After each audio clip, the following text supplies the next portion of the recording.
Mental health এখনকার দিনে কিন্তু একটা হচ্ছে খুবই ক্রুশিয়াল ওয়ার্ড। প্যান্ডেমিকের আগে কিন্তু আমাদের মানসিকভাবে ভালো থাকা নিয়ে জিনিসটাকে এরকম চিন্তা করা হতো না। কোভিড পরবর্তী এই সময়টাতে কিন্তু মানসিক স্বাস্থ্য ভালো রাখার জন্য আমরা সবাই কথা বলছি, এবং মানসিক স্বাস্থ্য ভালো রাখার জন্য কিন্তু দুইটা বিষয় ইম্পর্টেন্ট। একটা হচ্ছে খাবার, আপনার প্রতিদিনের খাদ্য তালিকায় কী কী থাকছে, এবং আরেকটা হচ্ছে আপনার মনের ইচ্ছা আপনি কতটুকু পূরণ করছেন, মনের ভালো লাগাটাকে কতটুকু প্রাধান্য দিচ্ছেন। মনের ভালো লাগা প্রাধান্য দেওয়ার জন্য আপনার যা ভালো লাগে সেটা যদি গল্প করা হয়, বই পড়া হয়, ঘুরতে যাওয়া হয় অথবা ছবি তোলা হয়, সেটা কিন্তু অবশ্যই করা উচিত।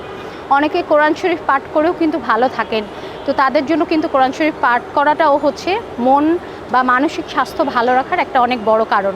এবার আসি খাদ্যের দিকে। আমরা অনেক কারণে মেন্টালি এখন স্ট্রেসড থাকি। আমাদের অনেক বেশি ট্রাফিক জ্যামের মধ্যে বসে থাকতে হয়, আমরা আমাদের টাইমলি কাজটা শেষ করতে পারি না। এই সব কিছু মিলিয়ে যে স্ট্রেস তৈরি হয়, স্ট্রেস রিলিফ করার জন্য কিন্তু কিছু খাবার আছে, এবং বলে যে ব্রেন ডেভেলপমেন্টে অথবা ব্রেন সেল গঠন করার জন্য, মেনটেন করার জন্য এই খাবারগুলো হেল্প করে। এর মধ্যে প্রথমেই পড়ে হচ্ছে ওমেগা-3 ফ্যাটি অ্যাসিডযুক্ত খাবার, এবং একই সাথে হচ্ছে প্রচুর পরিমাণে green leafy vegetables and fruits. ওমেগা-3 ফ্যাটি অ্যাসিডযুক্ত খাবারের মধ্যে ডিম, মাছ, যেটা স্যামন ফিশ, সি ফিশ, এগুলোর কথা কিন্তু চলেই আসে।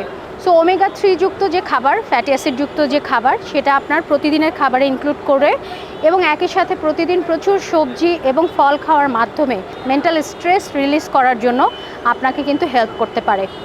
আর সবচেয়ে বড় হচ্ছে খাবারের পাশাপাশি আপনার লাইফস্টাইলটাকে একটু মডিফাই করুন। নিজের ভালো লাগার কাজের জন্য আধা ঘন্টা সময় আলাদা করে রাখুন। নিজের মনের ইচ্ছার মতো কাজ করার জন্য পজিটিভনেস তৈরি করুন, এবং একই সাথে ডিফারেন্ট খাবারকে হচ্ছে নিজের খাদ্য তালিকায় ইনক্লুড করুন। সুস্থতা শুধুমাত্র শারীরিক হয় না, মানসিকও হয়। তাহলে শারীরিক এবং মানসিক সুস্থতা যখন একই সাথে একজন মানুষের মাঝে থাকবে, তখনই তাকে আমরা সুস্থ এবং স্বাভাবিক বলে ধরে নিচ্ছি। এভাবেই মানসিক স্বাস্থ্যকে আমরা হচ্ছে ভালো রাখতে পারি, এবং মানসিক স্বাস্থ্য ভালো থাকা কিন্তু পরোক্ষভাবে আপনার শরীরকেও ভালো রাখবে।